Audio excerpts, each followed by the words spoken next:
ओम नमः शिवाय, ओम नमः शिवाय, ओम नमः शिवाय, ओम नमः शिवाय, ओम नमः शिवाय, ओम नमः शिवाय, ओम नमः शिवाय, ओम नमः शिवाय। प्रणाम ऋषिवर। पधारें। धन्य भाग्य जो आपने दर्शन दिए। मैं ऋषि और आपको दर्शन देने नहीं, आपके दर्शन करने आया हूँ राजन। आप मुझे लज्जित क्यों कर रहे हैं ऋषिवर? नहीं राजन, हम सत्य कह रहे हैं। शिव आराधना और भक्ति द्वारा जिस पुण्य की प्राप्ति तुमने की है वो अद्भुत है, और ऐसे शिव भक्त के दर्शन करके जीवन में लाभ ही होता है। ये शिव भक्ति भगवान शिव की कृपा का परिणाम है ऋषिवर।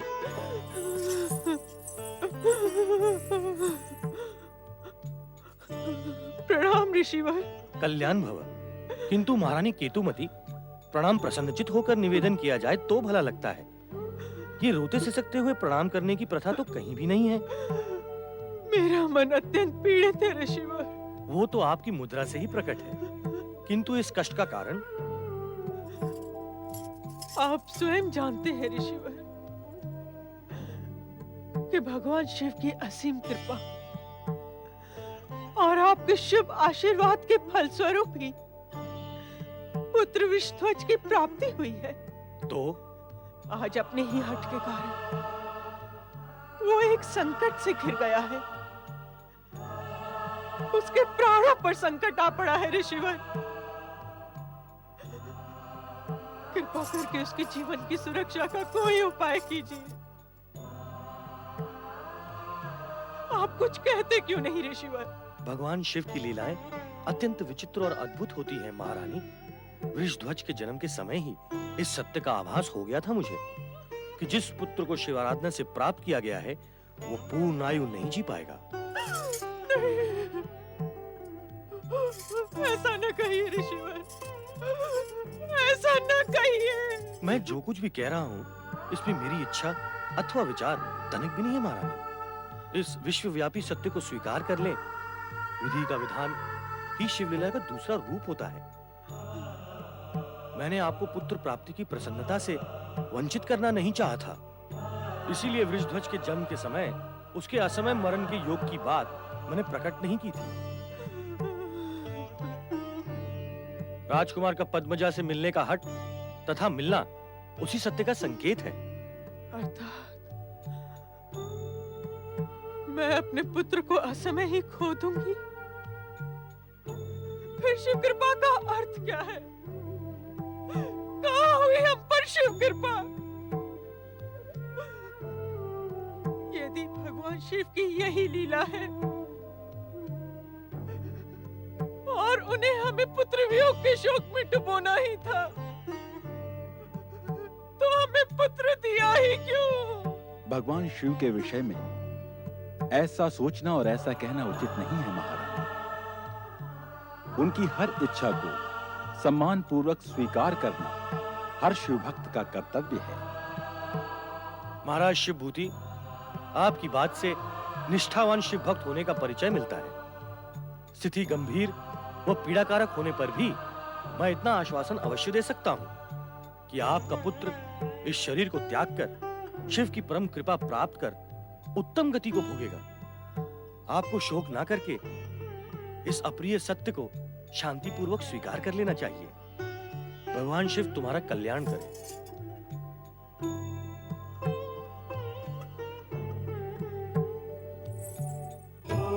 ओम नमः शिवाय, ओम नमः शिवाय, ओम नमः शिवाय, ओम नमः शिवाय, ओम नमः शिवाय।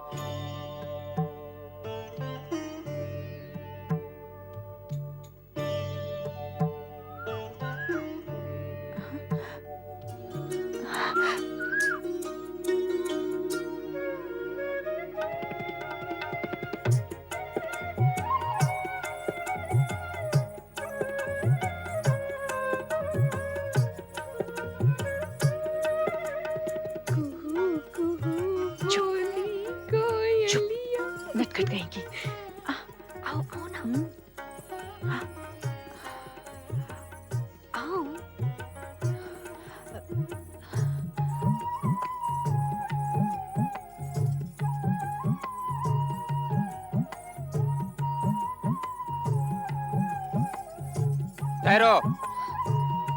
मेरी सखी।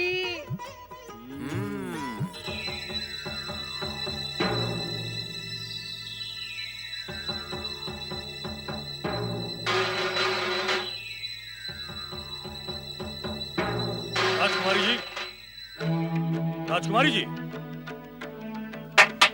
सैनिकों, जाओ अति शीघ्र राजकुमारी पद्मजा को ढूंढ कर लाओ। जाओ।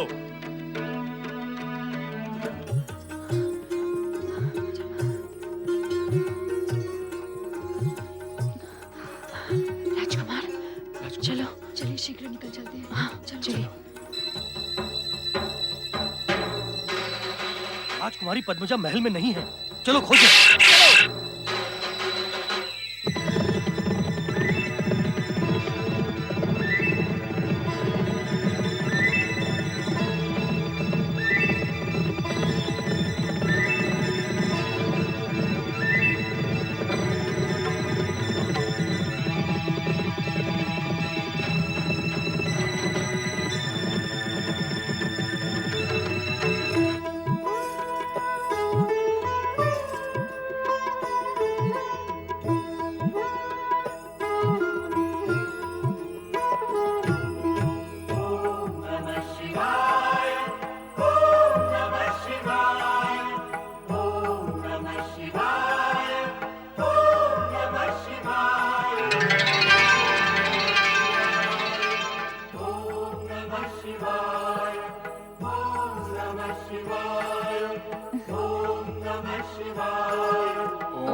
हे भगवान भोलेनाथ, हम सब की मनोकामना पूर्ण करें।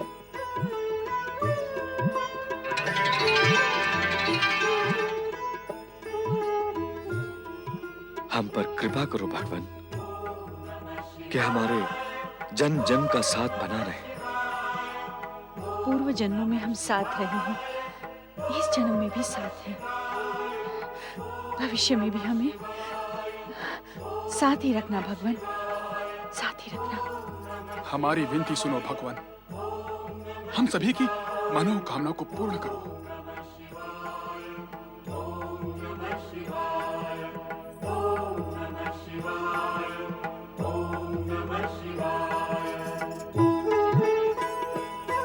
हे भोलेनाथ, हम आपके सम्मुख एक दूसरे के साथ विवाह बंधन में बंधकर सभी संकट व अवरोधों को समाप्त कर देने के इच्छुक हैं।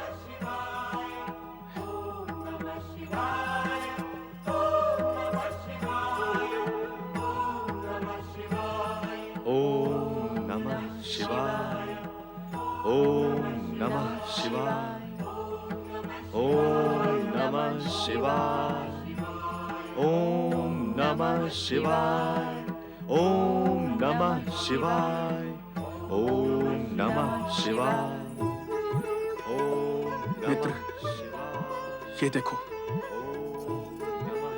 कनेरी वन फूलों की 4 मालाएं लेकर आ गई है। अब हम चारों अपने अपने प्रिय के गले में ये माला डालकर विवाह के पवित्र संबंध से बंध जाते हैं। इस पवित्र और अटूट बंधन में बंध जाने के पश्चात जगत की कोई भी शक्ति हमें विलग नहीं कर पाएगी।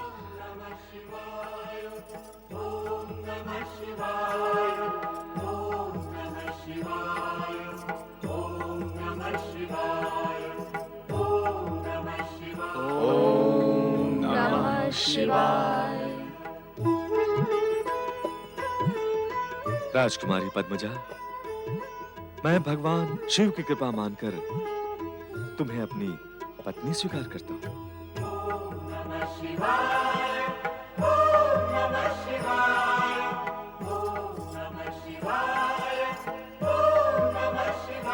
राजकुमार वृषध्वज, आज से मैं भगवान शिव का आदेश समझकर तुम्हें अपना पति स्वीकार करती हूँ। मैं भी तुम्हें अपनी पत्नी के रूप में स्वीकार करता हूँ।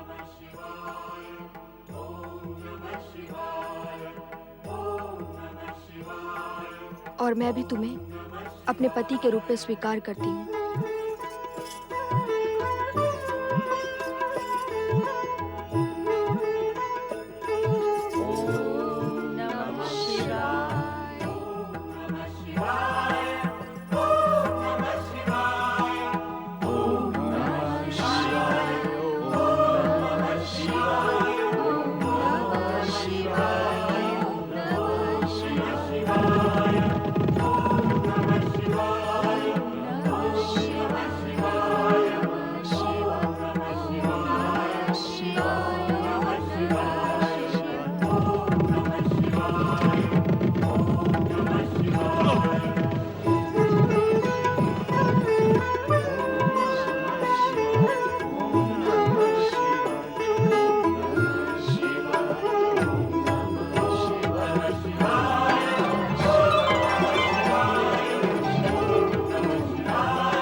मुझे ऐसा लगता है कि भगवान शिव हमें आशीर्वाद दे रहे हैं।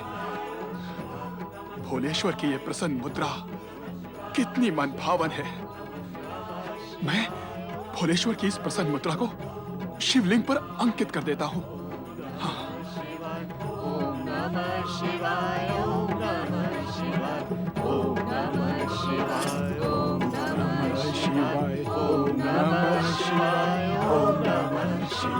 ओम नमः शिवाय, ओम नमः शिवाय,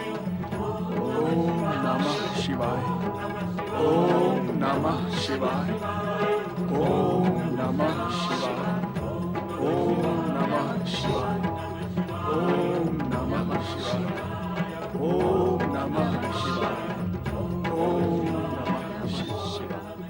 ओम। हे शिवशंकर, हमारे विवाह के केवल आप ही साक्षी हैं और ये माला हम इसे आपके चरणों में अर्पित करते हैं। यदि हम जीवित रहें तो पुनः इसे अपने हृदय से लगा लेंगे। तुम लोग शीघ्र ही छूट जाओ। सेनापति जी, राजकुमारी मिल गई है। पकड़ लो इन लोगों को। चलो।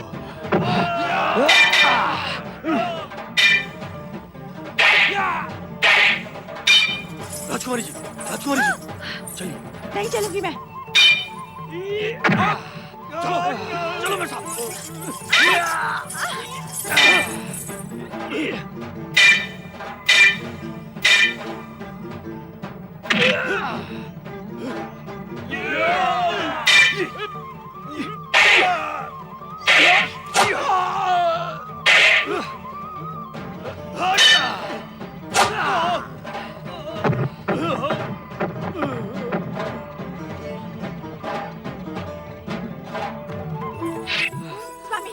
चलो मित्र, यहाँ से भाग चलते हैं। चलो।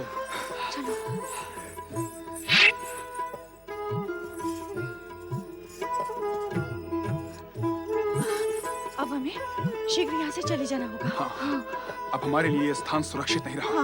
हाँ, मैं परवजा को लेकर सर्वप्रथम अपनी माँ के पास जाऊंगा। चलो। चलो। चलो।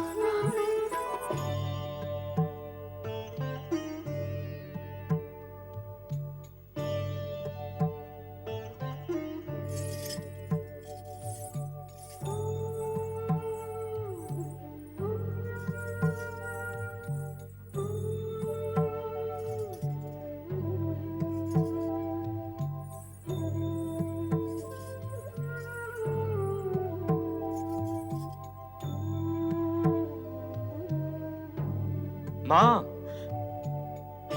पुत्र वृषध्वज,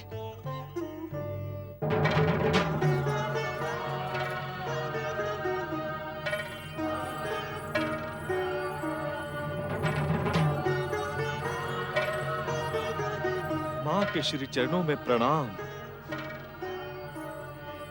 प्रणाम माता।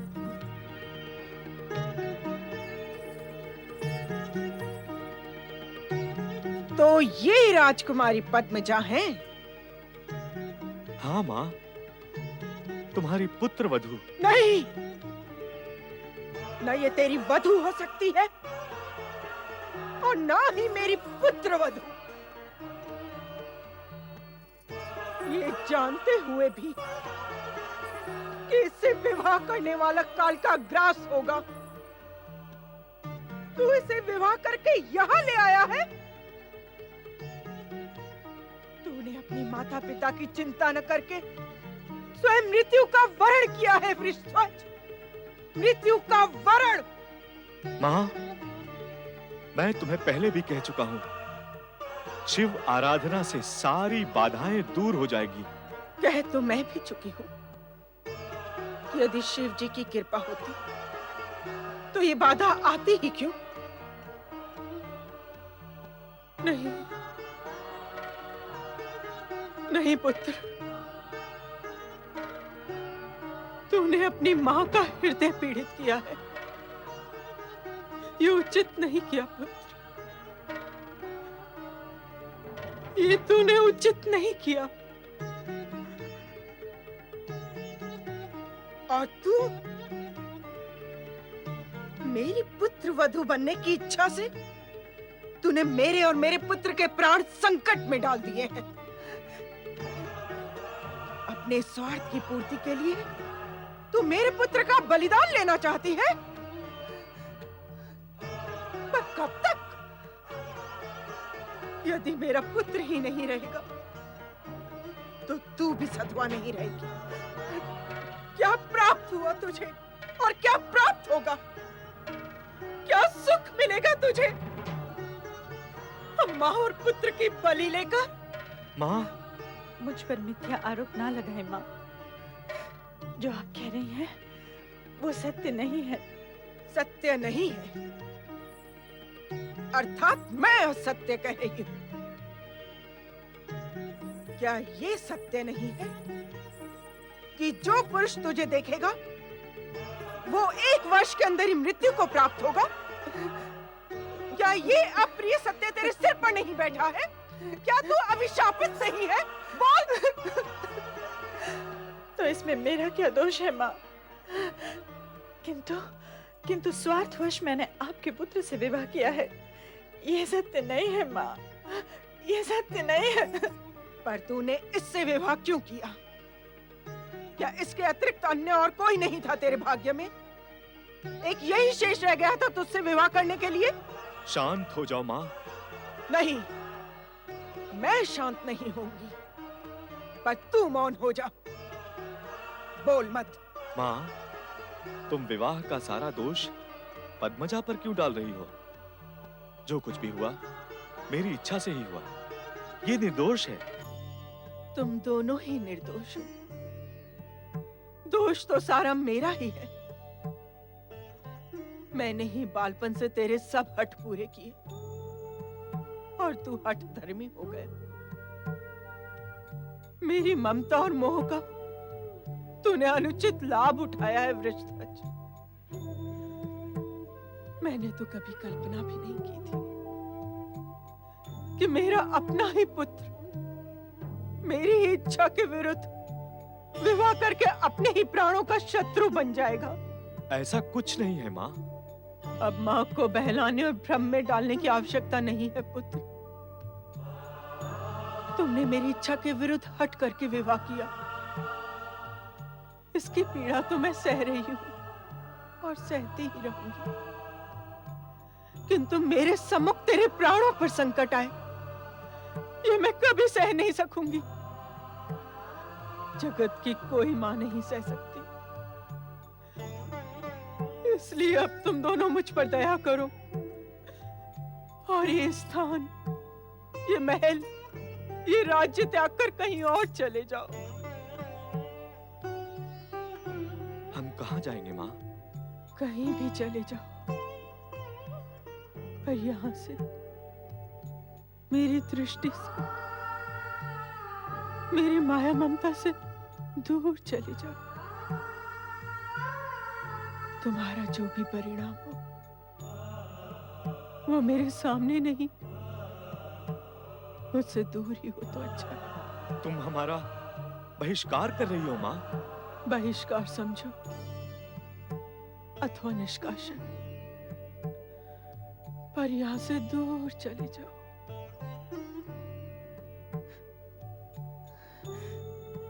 माँ, अभिशापित मैं हूँ।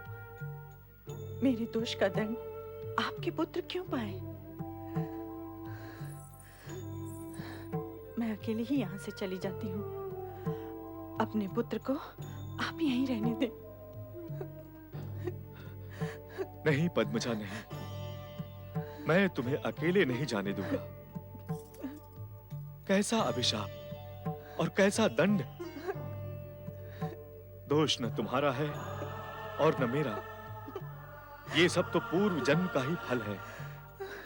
यदि हम पूर्व जन्म में साथ रहें तो उसका फल भोगने के लिए इस जन्म में भी हम साथ ही रहेंगे। नहीं राजकुमार, नहीं। अपनी माँ का हृदय दुखी ना करो। और मेरे मन के दुख को न तुम मिटा सकती हो और ना ही विधाता। जिस प्रकार से तुम दोनों ने विवाह करके जन्म जन्मांतर तक साथ रहने का निश्चय किया है, उसी प्रकार से दुख से मेरा विवाह हो गया है। अब वो मृत्यु पर्यंत मेरे साथ रहेगा। जाओ तुम दोनों, चले जाओ। किंतु माँ, मैंने कहा ना, मैं अपनी आंखों के सामने अपने पुत्र की मृत्यु नहीं देख सकती। चले जाओ, दोनों चले जाओ यहां से।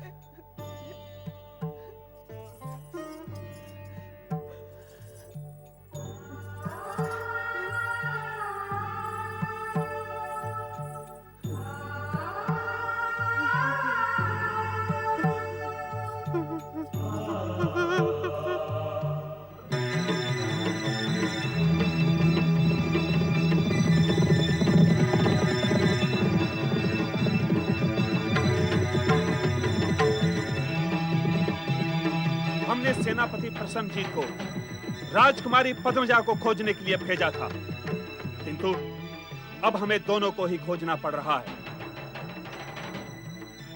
आओ। अब क्या होगा और हम कहाँ जाएंगे? भगवान भोलेनाथ ही जाने अब क्या होगा और हम कहाँ जाएंगे।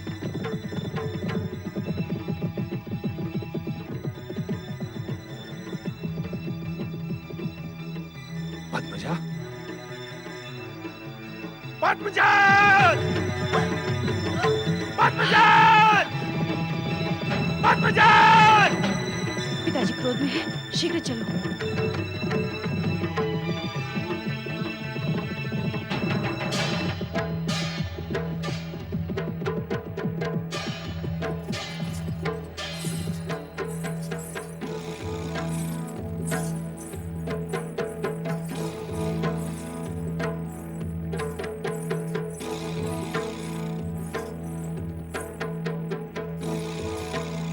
हे भोलेनाथ, अब आप ही हमारे रक्षक हैं। ओम नमः शिवाय। ओम नमः शिवाय। ओम नमः शिवाय। ओम नमः शिवाय। दुष्ट! नहीं पिताजी, नहीं। महाराज, मैं प्रस्तुत हूँ।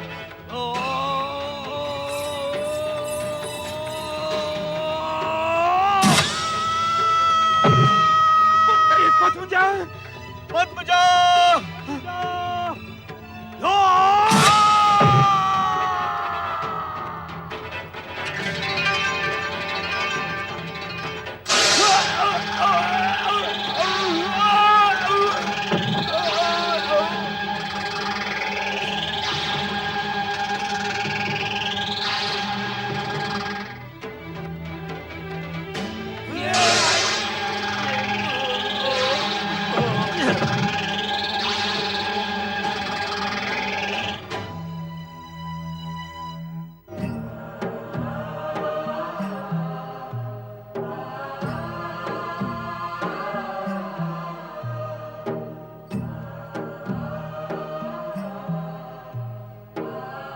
हे भोलेनाथ, हे कृपा निधान, आपने वृषध्वज, पद्मजा और उनके माता पिता की ऐसी कठोर परीक्षा क्यों ली? भोलेनाथ, आपका प्रयोजन क्या था? आपका नाम स्मरण करने वाले आपके भक्तों की ऐसी भी दशा हो सकती है, ये मानने के लिए मन मानता ही नहीं। भोलेनाथ, भोलेनाथ की ऐसी ही विचित्र लीलाएं देख देखकर मैं भी आश्चर्यचकित होती रहती हूँ नारद। कभी कभी ऐसा लगता है कि जो समर्पित भाव से भक्ति करते हैं वे ही अधिक दुखी होते हैं। देवी पार्वती, सामान्य जन जो सत्य से परे होते हैं, यदि ऐसा कहें तो आश्चर्य नहीं होता, किंतु तुम जो साक्षात शक्ति का अवतार हो और कर्म की गति का गणित भली भांति जानती हो, जब ऐसा कहती हो तो आश्चर्य होता है। विवाह से पूर्व हमने तुम्हारी कैसी कठोर परीक्षाएं ली, उन कठोर परीक्षाओं के समक्ष ये घटनाएं तो अत्यंत साधारण हैं। स्वामी, आप तो अत्यंत सहज होकर परीक्षा लेते हैं, किंतु जो परीक्षा देते हैं उनकी स्थिति तो विकट ही हो जाती है। सो तो है देवी, शव से शिव तक की यात्रा कठिन तो है, किंतु पूर्ण होने पर परम आनंद की प्राप्ति भी तो होती है। जन साधारण को इन परीक्षाओं का लाभ ही होता है, उन्हें शिक्षा मिलती है और वो इस सत्य को स्वीकार कर लेते हैं कि घोर विपत्ति में भी प्राणी को धैर्य का परित्याग नहीं करना चाहिए। जो भक्त कठोर परिस्थितियों में धैर्य और आस्था पर दृढ़ता पूर्वक टिका रहता है, उसे शिवत्व प्राप्त होने में विलंब नहीं लगता। किंतु भगवान, वृषध्वज और पद्मजा को धैर्य के लिए अवकाश ही कहां मिल पाया। उन्हें तो यह परीक्षा प्राणों का त्याग करके ही देनी पड़ी। यही तो उनके लिए वरदान सिद्ध हुआ नारद। अन्यथा आज तुम उन्हें यहां शिवलोक में शिवगण के रूप में नहीं देख सकते थे। हे महेश्वर, आपने अचानक ही कणप की करुण कथा को उसकी अंतिम परिणति तक पहुंचा दिया, किंतु हम तो वृषध्वज, पद्मजा, चित्रकार सुश्वेत और कनेरी के विषय में जानने के लिए अति उत्सुक हैं। कृपया कर आप हमें उनके विषय में बताएं। चित्रकार सुश्वेत अपने प्रिय और अभिन्न मित्रों वृषध्वज और पद्मजा का करुण अंत देखकर अधिक समय तक जीवित नहीं रहे।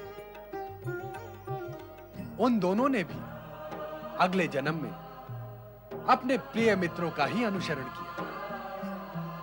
राजकुमार वृषध्वज ने नीलगिरी पर्वत के वनों में भील प्रधान शिवप्पा के पुत्र गणप के रूप में जन्म लिया और पद्मजा उसी वन में एक साधारण भील बल्लाल की पुत्री वेणी बनकर प्रकट हुए। संयोगवश यह वन महाराज पद्मनाभ की राज्य की सीमा में ही था।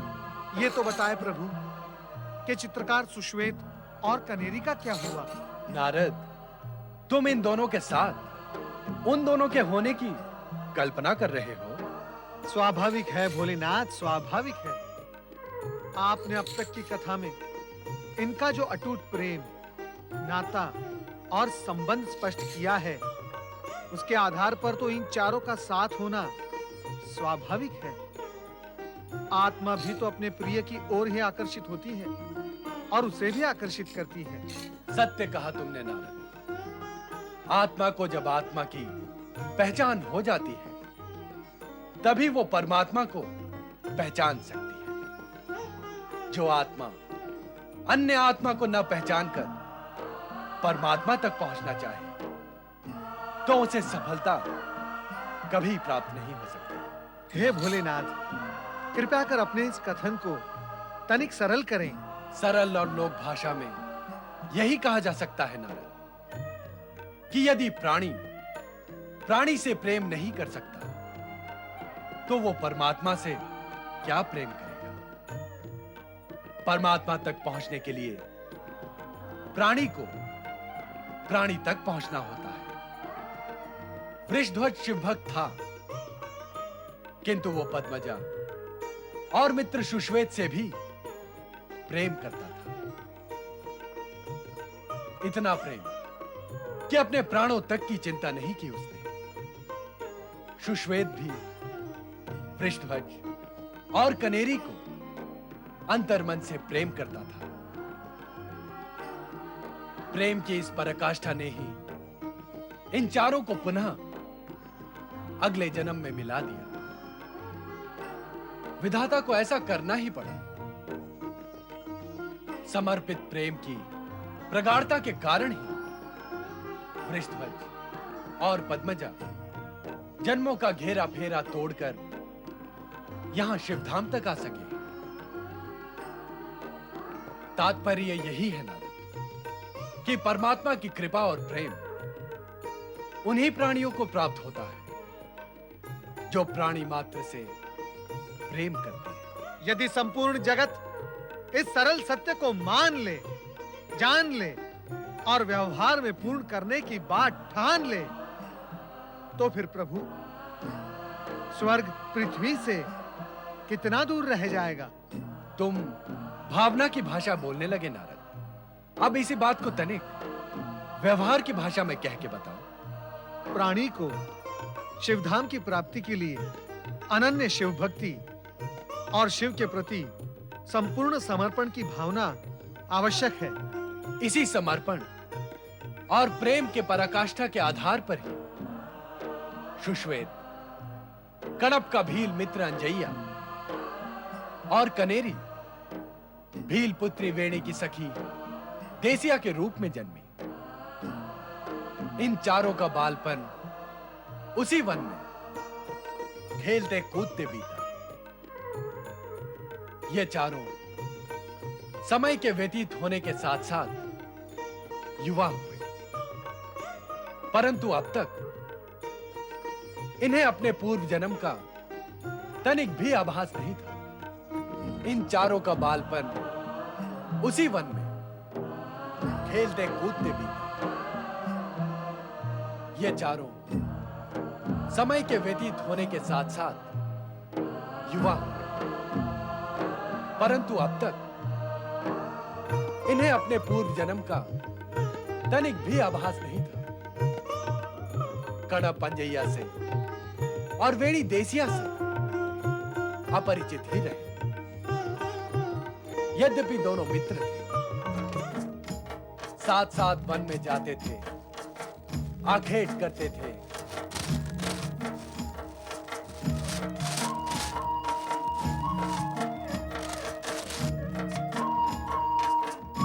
पशु भाग गया।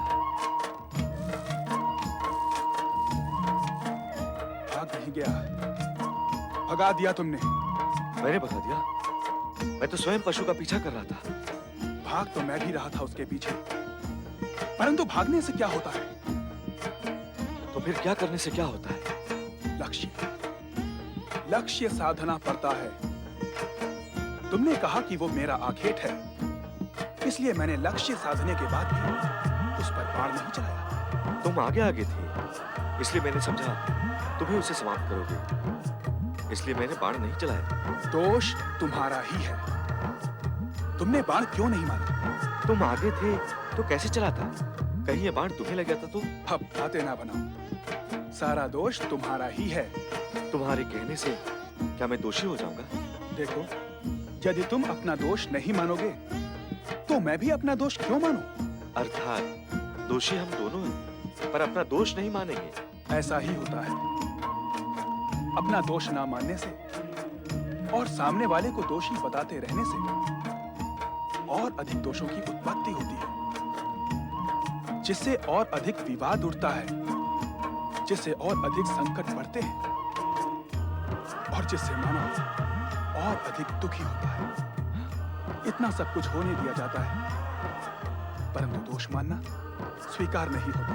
अंजैया, अब तुम और अधिक बोलोगे तो और अधिक थक जाओगे, और थक जाओगे तो कंठ सूखेगा, और फिर मैं समझ गया कन्नप, समझ गया। तुम्हारी जल पीने की इच्छा हुई है ना? क्या तुम्हें नहीं हुई है? हुई तो है। हुई है तो हमें एक दूसरे को दोष देने का कार्य त्याग करके जल की खोज करनी होगी। यदि हम एक दूसरे को दोष देते रहेंगे तो क्रोध में आकर एक दूसरे के रक्त के इच्छुक हो जाएंगे। इच्छुक तो हम हैं, परंतु जल पीने के। तो चलो सर्वप्रथम जल खोजकर उसे पिया जाए। चलो।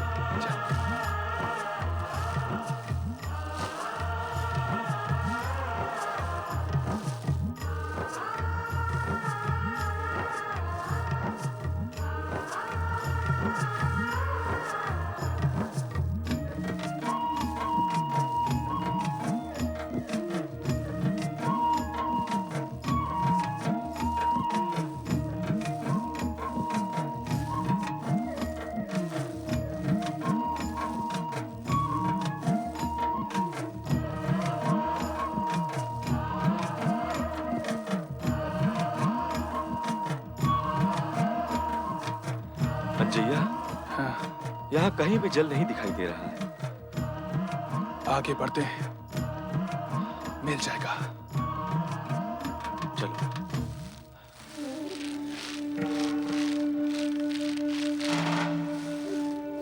किसी की आहट सुनाई दे रही है, लगता है पशु होगा।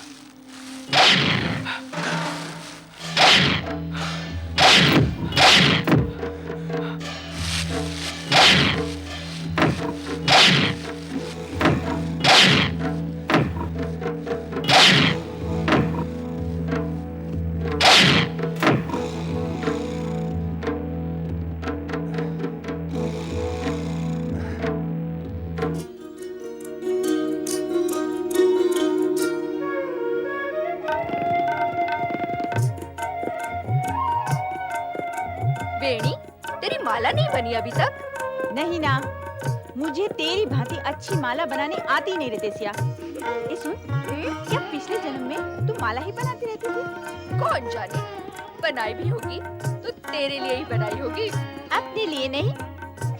बापू की पुकार।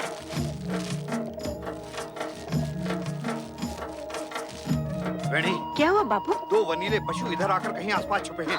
तुम धनुष्मान निकालो, इधर आए तो उन्हें मार गिराना। मैं उधर देखता हूँ। अच्छा। जाओ।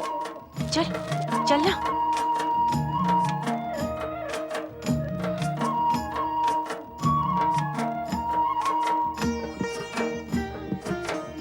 जया, हम जल की खोज में निकले थे और इस धनुर्धारी ने वनेले पशु समझकर हमें खोज लिया। धीरे कन्नप, धीरे। सामने बैठी सुंदरियों ने यदि सुन लिया तो उनके बाण हमें बिंध देंगे। चलकर इनसे जल की याचना करते हैं। जल की याचना और इनसे? तुम्हें इनके हाथों में जलपात्र दिखाई दे रहा है कन्नप? अरे कुटिया पे तो होगा। आओ। अरे देसिया, बापू ने तो कहा था कि वनेले पशु हैं। ये तो मनुष्य हैं।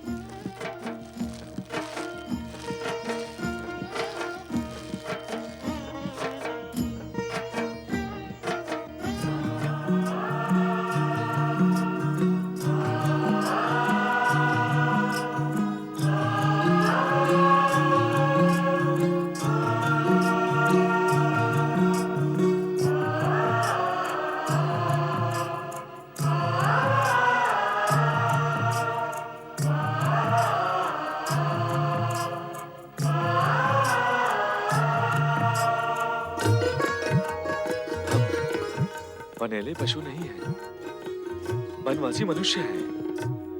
दया करके हमें जल पिला दो। हमारा बहुत समय से कंठ सूख रहा है। जल की आशा में ही हम यहाँ तक आए हैं।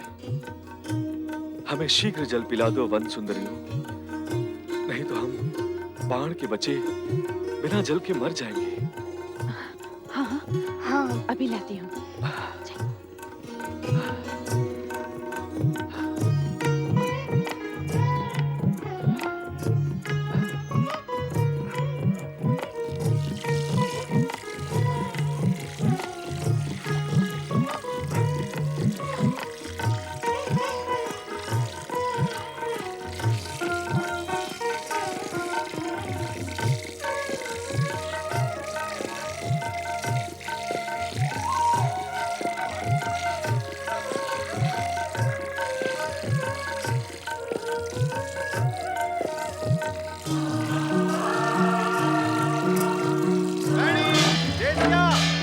पशु यहाँ नहीं है, उधर तो नहीं आए हैं। नहीं बापू, वनेले पशु इधर भी नहीं आए।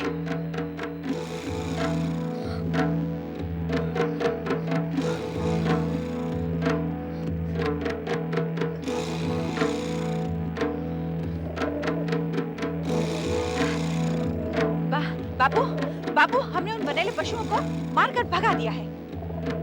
पहले घड़े से पानी पिलाया, फिर मारकर भगाया। हाँ, हाँ।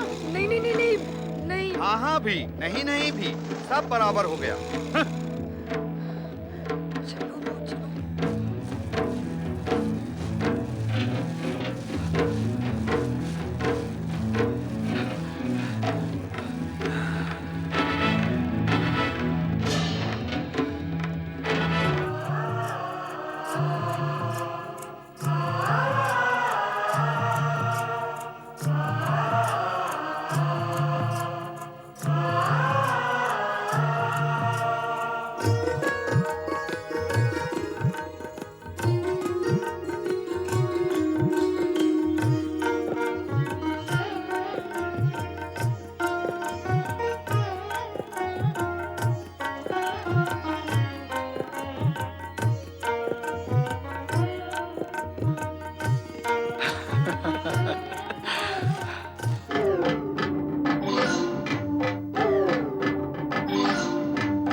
वैसे हम पहले भी यहाँ आए हैं। हाँ, ये स्थान कुछ जाना पहचाना सा लगता है।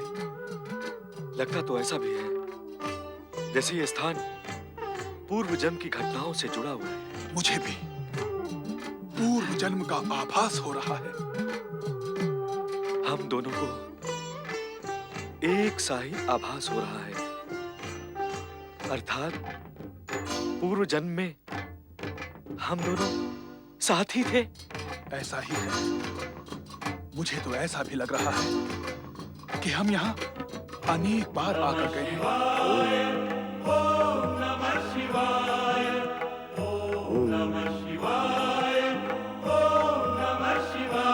शिव शंकर,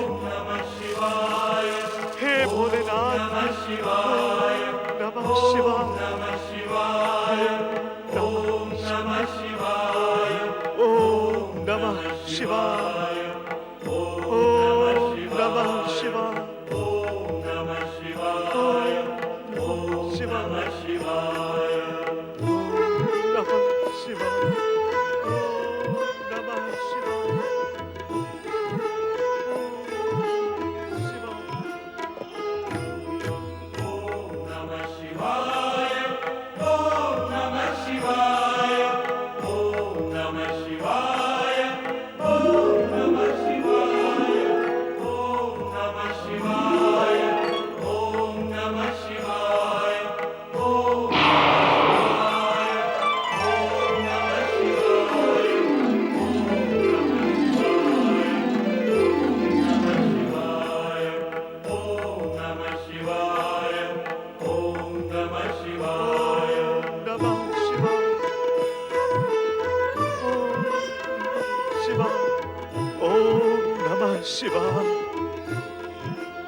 प्रभु, आपने कृपा करके मुझे फिर दर्शन दिए।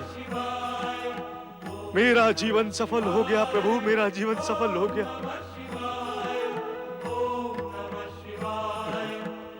अब मैं आपको छोड़कर अन्यत्र कहीं नहीं जाऊंगा, कहीं नहीं जाऊंगा, कहीं नहीं जाऊंगा।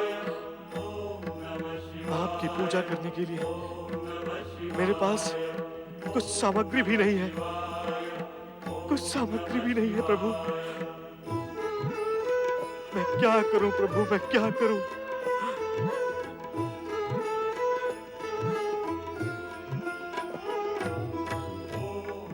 ओम नमः शिवाय, ओम नमः शिवाय, ओम नमः शिवाय, ओम नमः शिवाय, ओम नमः शिवाय, ओम नमः शिवाय। हे भोलेनाथ, मेरी ये मानसिक पूजा स्वीकार करो। मैं इतने समय तक मैंने तुम्हारी पूजा भी नहीं की। मैं तुम्हें भूल गया था, मैं तुम्हें भूल गया था। नाथ, मैं अपराधी हूँ, मैं अपराधी हूँ।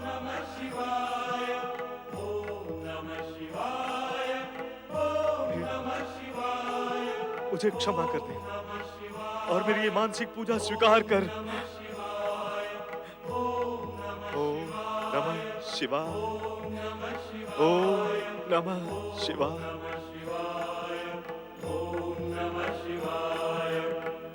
हे नाग देवता, तुम तो सदा शिव के गले का अलंकार बने रहते हो।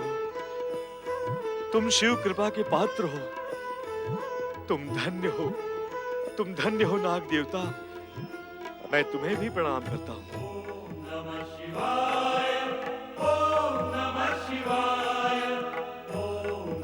ओम नमः शिवाय, ओम नमः शिवाय, ओम नमः शिवाय, ओम नमः शिवाय, ओम नमः शिवाय, ओम नमः शिवाय। कन्नप, ओम नमः शिवाय। क्या घर नहीं चल रहा है? ओम घर नहीं चल रहा है क्या कन्नप? उठो कन्नप, ओम उठो। नमः शिवाय।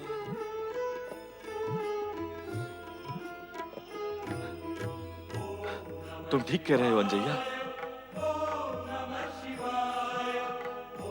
हमें घर से निकले बहुत समय हो गया है। बापू शिवप्पा हमारी बाट देख रहे होंगे। तो फिर चले? चले तो, पर यहां से जाने का मेरा मन नहीं करता है। तो और क्या करता है तेरा मन? यही कि अंजैया कि रात दिन यहां बैठकर भगवान शिव शंकर की पूजा करता रहूं और जपता रहूं, ओम नमः शिवाय, ओम नमः शिवाय। घर तो चलना ही पड़ेगा कन्नप। कहीं घर वाले ये ना समझ बैठे कि हम आखेट करने गए और स्वयं आखेट हो गए। नहीं रे नहीं, आ चल। ओम नमः शिवाय, ओम नमः शिवाय।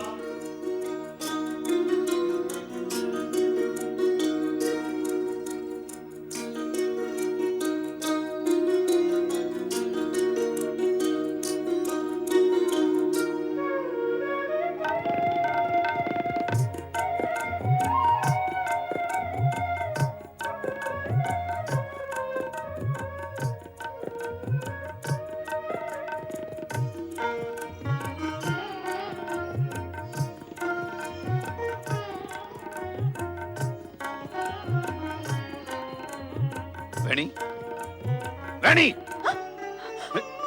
तू पागल हो गई है? हाथ में धनुष बाण लेकर किसका आखेट करेगी? मैं तो भूल ही गई थी और वो देसिया न जाने कहाँ चली गई। देसिया, ओ देसिया। तुझे ये भी ध्यान नहीं कि देसिया कब चली गई? नहीं है ध्यान? हैं?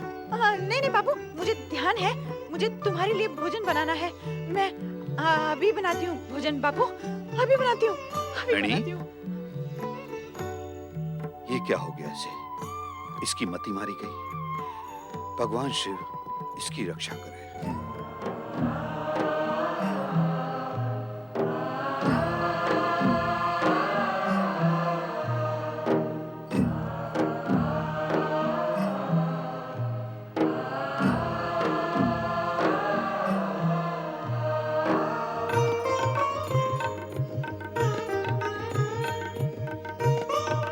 पति परमेश्वराय नमो नमः।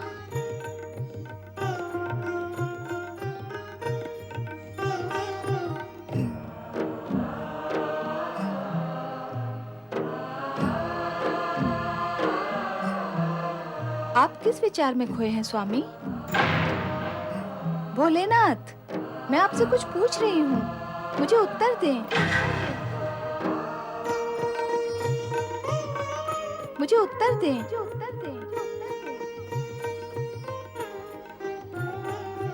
देवी, तुमने हमसे कुछ कहा? आपके अतिरिक्त यहाँ और कौन है जिससे मैं कुछ कहूँगी? कहो, क्या कहना है? मैं पूछती हूँ, आपको हो क्या गया है? न जाने कब से शून्य दृष्टि लिए किसी विचार में खोए हुए हैं। सोच क्या रहे हैं आप? हम उन दोनों के विषय में सोच रहे थे देवी। कौन दोनों? हाँ, तुम उन दोनों को नहीं जानती। बताएंगे तो जान जाऊंगी। आप मुझे उन दोनों के विषय में बता क्यों नहीं रहे हैं स्वामी? हम क्या बताएं? समय आने पर तुम स्वयं जान जाओगी।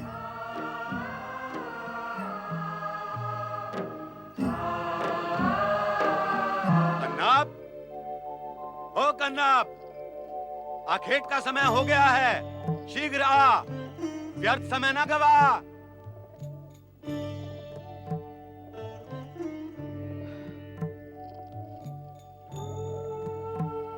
नहीं बापू नहीं, अब मैं आखेट नहीं करूंगा। उन मुक्त प्राणियों के प्राण नहीं लूंगा। क्या बिगाड़ा है उन निर्दोष प्राणियों ने हमारा? हम क्यों उनकी हत्या करें? क्या रे? अब तो क्या संत महात्मा बनेगा? हैं? ऋषि मुनि बनेगा? अरे तेरी मति क्या मारी गई है रे कन्नप? अरे मति भ्रष्ट, हम लोग बनवासी हैं, बनवासी। आखेट करना हमारा धर्म है, उसके बिना हमारा जीवन नहीं चल सकता। पर मैं पूछता हूँ, तू कब से ये दया का सागर धर्मात्मा बन गया रे? बापू, आखेट करना राजा और राजकुमारों का काम है, हमारा नहीं। अरे मती के मारे, बालपन से तू आखेट करते करते ही बड़ा हुआ है, और अब तुझे पशुओं पर दया आने लगी है। हाँ हाँ बापू, मैंने बालपन में आखेट किया है, पर उस आयु में बुद्धि कहाँ होती है भले बुरे, उचित अनुचित को समझने की। अच्छा अच्छा अच्छा, अब तू बड़ा हो गया है, भला बुरा समझने लगा है तू, हैं? हाँ, जब से भगवान भोलेनाथ के साक्षात दर्शन हुए हैं, तब से मुझे अपनी भूल समझ में आ गई है। इसलिए मैंने निर्णय लिया है कि अब मैं कभी भी आखेट नहीं करूंगा। मैं निर्दोष पशुओं की हत्या नहीं करूंगा। अरे नहीं करेगा तो तू क्या घास पत्तियां खाकर पेट भरेगा, हैं? अरे पशुओं को नहीं खाएगा तो क्या पशुओं का खाना घास पत्ती खाएगा? तो क्या हुआ? जगत के अधिकतर प्राणी जो बुद्धिमान हैं, वो घास पत्ती खाकर ही पेट भरते हैं, तो फिर मैं क्यों नहीं खा सकता घास पत्ती? की बात को टुकराने वाले कपूर, जा निकल जा यहाँ से। आज से तेरा मेरा कोई नाता नहीं, कोई लेना देना नहीं, जा चला जा। मैं समझ लूंगा कि किसी नरभक्षी बाघ ने तुझे अपना आहार बना लिया।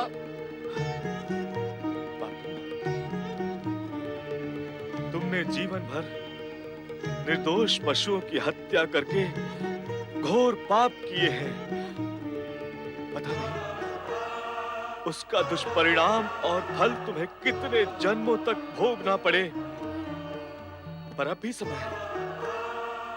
ये मार काट और हत्या का अनुचित कार्य त्याग कर तुम भगवान भोलेनाथ की शरण में आ जाओ।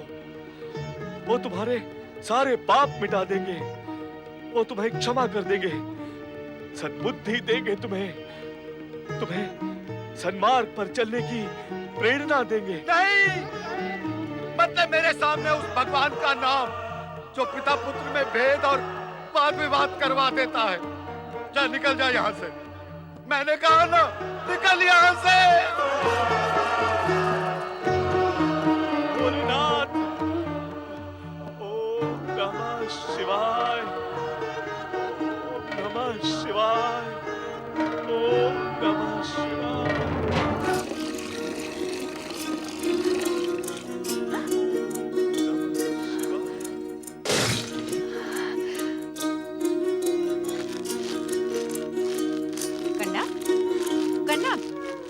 कहाँ जा रहे हो तुम? भगवान भोलेनाथ की शरण में। क्या? हाँ बेटी, मैंने अपने आखेट प्रिय पिता का घर सदा सदा के लिए छोड़ दिया है। अब मैं भोलेनाथ की भक्ति के अतिरिक्त और कुछ भी नहीं करूंगा। क्या तुम मेरा साथ दोगी? कणप, भगवान शिव ने ही मुझे तुमसे मिलाया है।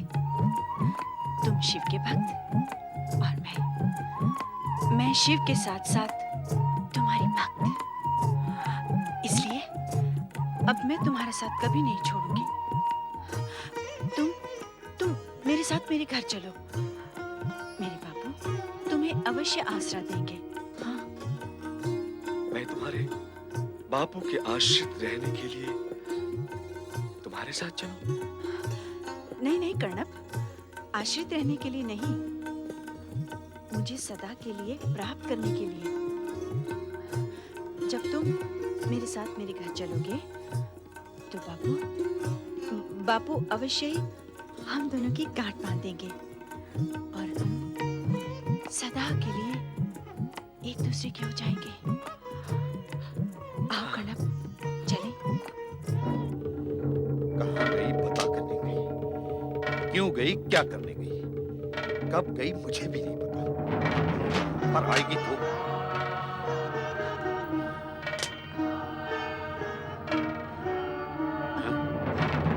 बापू, ये कन्नप है। हाँ हाँ, ये कन्नप है और तू बैणी है, मैं जानता हूँ। जो जानता हूँ वो मत बता, जो नहीं जानता वो बता। कहाँ गई थी तू, हैं? बाबू, बाबू कनप, कनप क्या? कन्नप कन्नप क्या लगा रखा है तूने? तुझे किसने कहा था इसके साथ आने जाने के लिए, मेल जोल बढ़ाने के लिए? मैंने कहा था? नहीं ना, मैं कह भी नहीं सकता, क्योंकि मुझे ये कन्नप अच्छा नहीं लगता। इसका मुख देखने को मेरा मन ही नहीं करता। फिर किसके कहने पर तू इसके साथ घूम फिर रही थी, हैं? बोल। पर बाबू, बाबू कनप अच्छा है, भला है। तू कहती है वो अच्छा है, तो मैं मान लूं वो अच्छा है? क्यों मान लूं?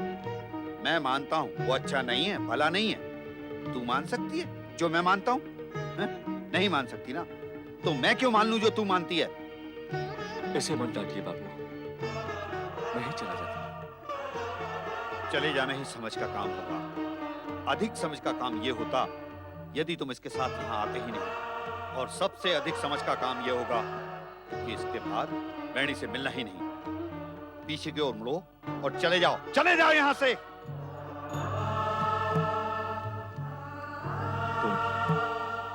तुम मेरा साथ देने की बात करती थी ना वीणी, देख लिया ना, मेरा साथ देना किसी के वश में नहीं। अरे जब स्वयं मेरा पिता ही मेरा साथ देने के लिए तत्पर नहीं है, तो इस जगत में और कौन मेरा साथ देगा? हाँ, केवल भगवान भोलेनाथ ही मेरा साथ देंगे, और उनके अतिरिक्त और कोई मेरा साथ नहीं दे सकता। नहीं कनप, कोई नहीं दे सकता। रुक जाओ कनप, कनप रुक जाओ। ओम नमः शिवाय, ओम नमः शिवाय, ओम नमः शिवाय, ओम नमः शिवाय, ओम नमः शिवाय, ओम नमः शिवाय, ओम नमः शिवाय, ओम नमः शिवाय, ओम नमः शिवाय, ओम नमः शिवाय, ओम नमः शिवाय, ओम नमः शिवाय, ओम नमः शिवाय, ओम नमः शिवाय।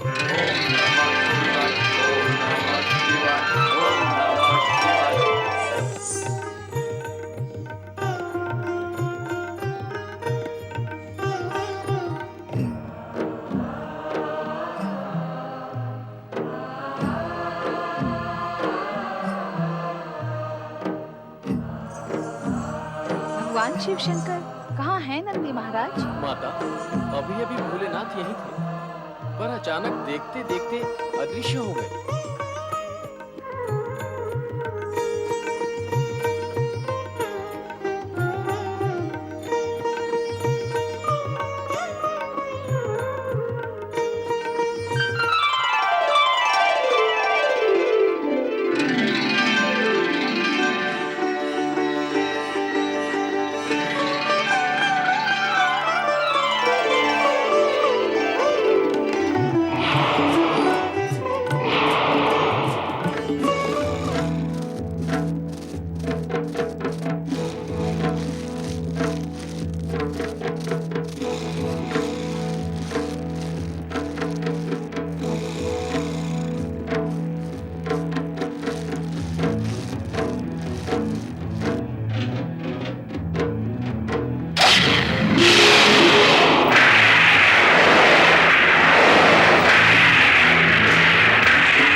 बापू।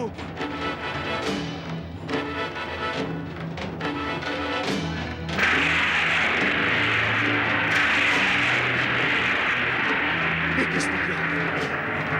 प्रभु भोलेनाथ, ये क्या हो गया आपको?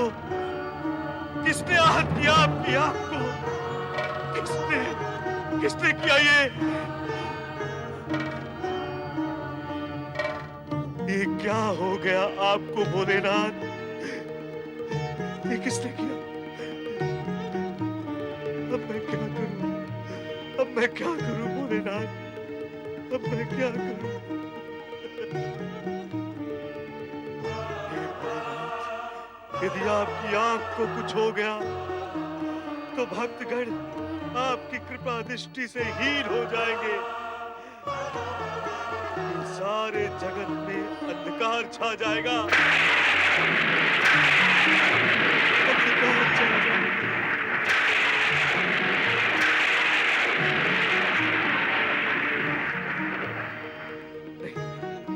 नहीं भोलेनाथ, मैं ऐसा नहीं होने दूंगा।